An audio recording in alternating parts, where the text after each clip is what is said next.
नमस्कार दोस्तों, कैसे हैं आप सभी लोग। तो मैं आ गया हूं एक नया लेटेस्ट अपडेट और एक नई वीडियो लेकर आप सबके बीच।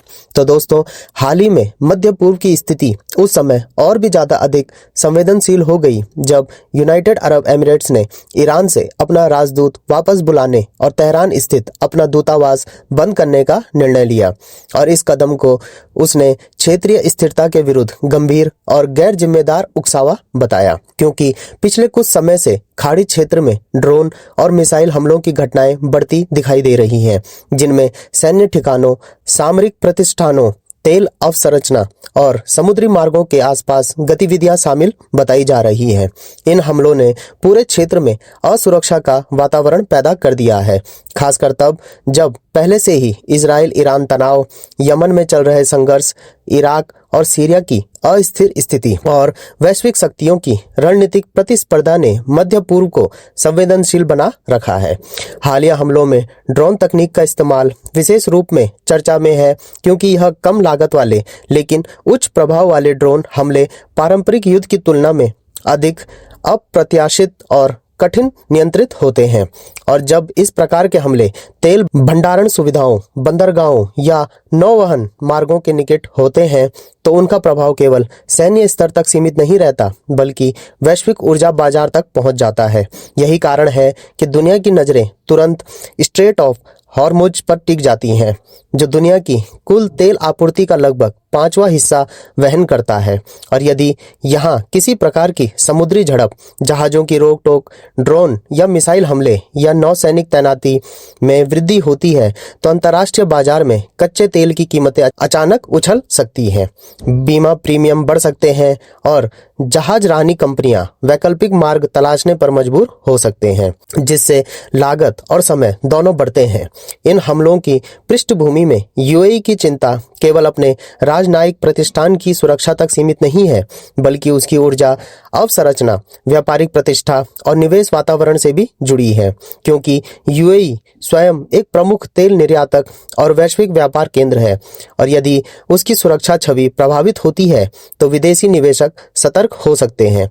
वहीं ईरान पर लगाए गए विभिन्न अंतर्राष्ट्रीय प्रतिबंधों और क्षेत्रीय प्रतिस्पर्धा ने स्थिति को और जटिल बना दिया है। ऐसे में दोनों देशों के बीच कूटनीतिक दूरी बढ़ना पूरे खाड़ी क्षेत्र में अस्थिरता का संकेत माना जा रहा है।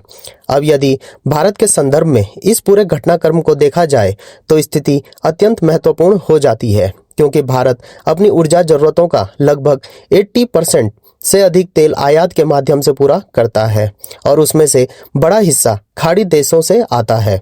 यदि ड्रोन और मिसाइल हमलों के कारण तेल आपूर्ति में व्यवधान आता है या केवल आशंका भर से कीमतें बढ़ती हैं, तो भारत की अर्थव्यवस्था पर सीधा असर पड़ता है।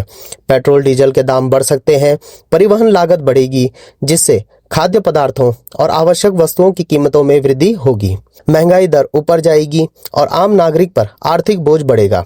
इसके अतिरिक्त भारत का चालू खाता बढ़ सकता है, क्योंकि अधिक कीमत पर तेल खरीदना पड़ेगा, विदेशी मुद्रा भंडार पर दबाव पड़ेगा और रुपए की विनिमय दर में गिरावट आ सकती है, जो आयातित वस्तुओं को और महंगा बना देगी।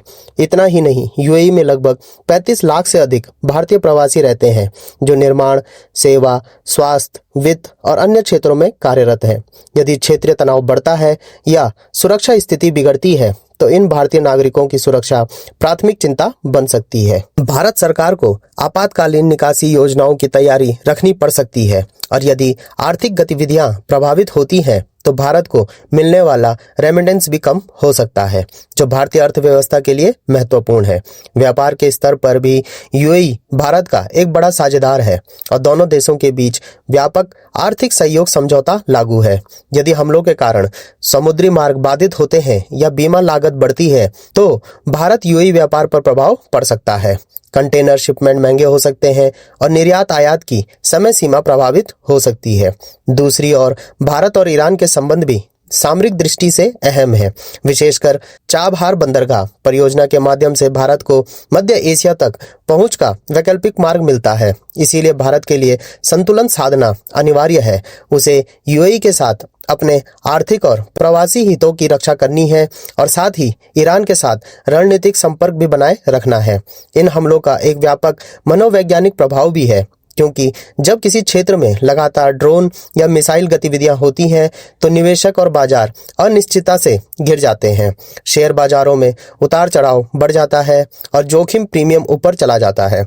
भारत जैसे उभरते बाजारों में विदेशी निवेश का प्रवाह अस्थायी रूप से कम हो सकता है, जिससे पूंजी बाजार प्रभावित होते हैं। रक्षा और समुद्री सुरक्षा के स्तर पर भारत को अपनी नौसैनिक तैनाती और समुद्री निगरानी को मजबूत रखना पड़ सकता है, ताकि भारतीय जहाजों और व्यापारिक हितों की सुरक्षा सुनिश्चित की जा सके।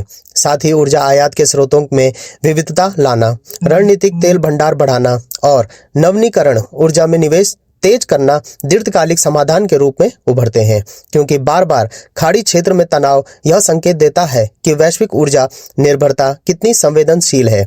यदि ये हमले सीमित स्तर तक रहते हैं और कूटनीतिक संवाद के माध्यम से तनाव कम हो जाता है तो स्थिति नियंत्रित रह सकती है। लेकिन यदि प्रतिशोधात्मक कार्रवाई, व्यापक सैन्य तैनाती या समुद्री मार्गों की नाकेबंदी जैसे स्थिति उत्पन्न होती है तो यह संकट वैश्विक ऊर्जा संकट का रूप ले सकता है, जिसका प्रभाव केवल मध्य पूर्व तक सीमित नहीं रहेगा बल्कि एशिया, यूरोप और अमेरिका की अर्थव्यवस्थाओं तक फैलेगा और भारत को भी उसके आर्थिक, सामरिक और सामाजिक आयामों का सामना करना पड़ेगा।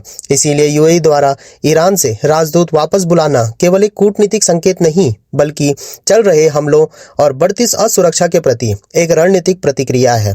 और आने वाले समय में यह देखना महत्वपूर्ण होगा कि क्या क्षेत्रीय शक्तियां संवाद और स्थिरता की दिशा में आगे बढ़ती है या फिर यह तनाव एक बड़े संघर्ष में परिवर्तित होता है, क्योंकि इस पूरे घटनाक्रम का प्रभाव भारत की ऊर्जा सुरक्षा, महंगाई, व्यापार, प्रवासी भारतीयों की सुरक्षा, निवेश माहौल और दीर्घकालिक आर्थिक रणनीति पर गहराई से पड़ सकता है।